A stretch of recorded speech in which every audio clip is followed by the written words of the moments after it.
ये खबर केआर मंगलम यूनिवर्सिटी द्वारा प्रस्तुत की गई है। नमस्कार, आप देख रहे हैं दैनिक जागरण। देश की सुरक्षा, सीमावर्ती इलाकों की स्थिति और राष्ट्रीय प्राथमिकताओं से जुड़ी एक बेहद महत्वपूर्ण और संवेदनशील खबर के साथ मैं हूं आपके साथ अपूर्व ठाकुर। जम्मू कश्मीर के सीमावर्ती इलाकों में एक ऐसा गंभीर घटनाक्रम लगातार सामने आ रहा है जिसने सुरक्षा बलों, खुफिया एजेंसियों से लेकर प्रशासनिक गलियारों तक में भारी हलचल बढ़ा दी है। आइए विस्तार से समझते हैं कि आखिर क्या है ये पूरा मामला, इसकी जमीनी हकीकत क्या है और क्यों इसे देश की आंतरिक सुरक्षा के लिए एक बहुत बड़ी चुनौती के रूप में देखा जा रहा है। जम्मू संभाग के प्रमुख सीमावर्ती इलाकों, विशेष रूप से जम्मू, सांबा और कठुआ जिलों में रोहिंग्या और बांग्लादेशी नागरिकों की लगातार बढ़ती मौजूदगी ने क्षेत्र के सुरक्षा बलों और प्रशासनिक एजेंसियों की चिंताओं को गहरा कर दिया है। अगर वर्तमान स्थिति की बात करें तो सबसे ज्यादा रोहिंग्या नागरिक जम्मू जिले के विभिन्न क्षेत्रों में निवास कर रहे हैं। हालांकि हाल के समय में उनके नए ठिकाने और रिहाइश सांबा और कठुआ जैसे संवेदनशील सीमावर्ती जिलों तक भी तेजी से फैल चुके हैं। चूंकि ये सभी क्षेत्र अंतर्राष्ट्रीय सीमा से निकट हैं, इसलिए यहाँ बिना वैध दस्तावेजों के विदेशी नागरिकों की मौजूदगी देश की आंतरिक सुरक्षा व्यवस्था के लिए एक अत्यंत गंभीर खतरा मानी जा रही है।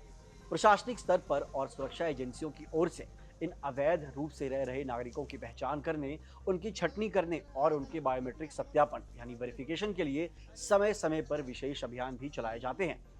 इसी प्रशासनिक व्यवस्था और कड़े कदम के तहत कठुआ जिले की ऐतिहासिक हीरानगर सब जेल को पूरी तरीके से खाली कराया गया था और उसे एक आधिकारिक डिटेंशन सेंटर यानी होल्डिंग सेंटर में तब्दील कर दिया गया था। इसका मुख्य उद्देश्य अवैध रूप से रह रहे विदेशी नागरिकों को वहां सुरक्षित रखकर उनकी कागजी जांच और वैधानिक प्रक्रिया को पूरा करना था। हालांकि इन तमाम सरकारी प्रयासों और अभियानों के बावजूद मामले के जानकार और स्थानीय विशेषज्ञों का स्पष्ट रूप से मानना है कि जम्मू कश्मीर में रह रहे रोहिंग्या और बांग्लादेशों की वास्तविक संख्या सरकारी कागजों, सूचियों और आधिकारिक आंकड़ों की तुलना से कहीं ज्यादा है। इस पूरे घटनाक्रम में एक सबसे बड़ा और चिंताजनक पहलू ये उजागर हुआ है कि साल 2018 के बाद से सरकार या संबंधित विभाग की तरफ से जम्मू में रह रहे रोहिंग्याओं की सटीक संख्या से जुड़ा कोई भी नया अपडेट या आधिकारिक आंकड़ा सार्वजनिक रूप से जारी नहीं किया गया है। नए आंकड़ों की इस भारी कमी तथा आधिकारिक जानकारी के अभाव के कारण धरातल पर मौजूद वास्तविक स्थिति का सही आकलन कर पाना बेहद कठिन हो रहा है। स्थानीय निवासियों और सुरक्षा विश्लेषकों का मानना है कि 2018 के बाद से बीते सालों में इनकी कुल आबादी में लगातार इजाफा हुआ है, लेकिन सरकारी रिकॉर्ड्स में नया और सटीक डेटा उपलब्ध न होने के कारण इन पर प्रभावी और सतत निगरानी रखना एजेंसियों के लिए एक बहुत बड़ी चुनौती साबित हो रही है। सुरक्षा और व्यवस्था के नजरिए से स्थिति इसलिए भी अधिक गंभीर हो जाती है क्योंकि जम्मू में रह रहे कई रोहिंग्या नागरिकों के खिलाफ विभिन्न प्रकार की गैरकानूनी और संदिग्ध गतिविधियों में शामिल होने के आरोप लगे हैं और उनके खिलाफ बाकायदा मामले भी दर्ज किए जा चुके हैं।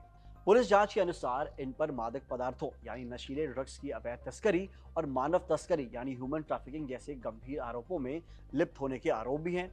इसके अतिरिक्त इनके ऊपर फर्जी आधार कार्ड, वोटर आईडी जैसे फर्जी सरकारी दस्तावेज तैयार करवाना तथा हवाला नेटवर्क के जरिए अवैध धन के लेन देन में शामिल होने का भी गंभीर शक जताया जाता है। सुरक्षा एजेंसियां इस बात को लेकर भी लगातार सतर्क और अलर्ट हैं कि इनकी ऐसी असामाजिक और अवैध गतिविधियों से क्षेत्र में आंतरिक शांति, कानून व्यवस्था और सांप्रदायिक सौहार्द को नुकसान पहुंच सकता है।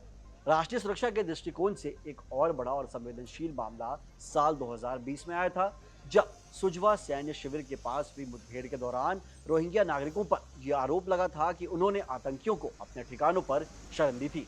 हालांकि इस विशिष्ट आरोप को कानूनी रूप से सिद्ध करने के लिए सुरक्षा एजेंसियों को उस समय कोई ठोस सबूत या प्रत्यक्ष साक्ष्य हासिल नहीं हो सके थे। फिर भी हीरानगर के डिटेंशन सेंटर से लेकर जम्मू और सांबा के दूर दराज इलाकों तक फैले इस पूरे नेटवर्क ने शासन प्रशासन के सामने कई बड़े सवाल खड़े कर दिए हैं। 2018 के बाद से आधिकारिक डेटा का ना होना, संदिग्ध गतिविधियों में संलिप्तता और लगातार उठते सुरक्षा संबंधी पक्ष ये साफ इशारा करते हैं कि इस पूरे मामले में बिना किसी देरी के एक व्यापक, पारदर्शी और नए सिरे से गहन जांच सत्यापन अभियान चलाने की अत्यंत सख्त जरूरत है।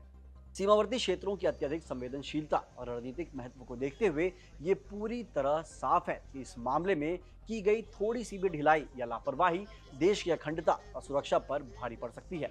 अब देखने वाली बात ये होगी कि राज्य प्रशासन और गृह मंत्रालय इस संवेदनशील मुद्दे पर क्या बड़े और ठोस कदम उठाते हैं। देश और प्रदेश की तमाम खबरों के लिए देखते रहिए दैनिक जागरण। मिलते हैं अगली वीडियो में। जय हिंद।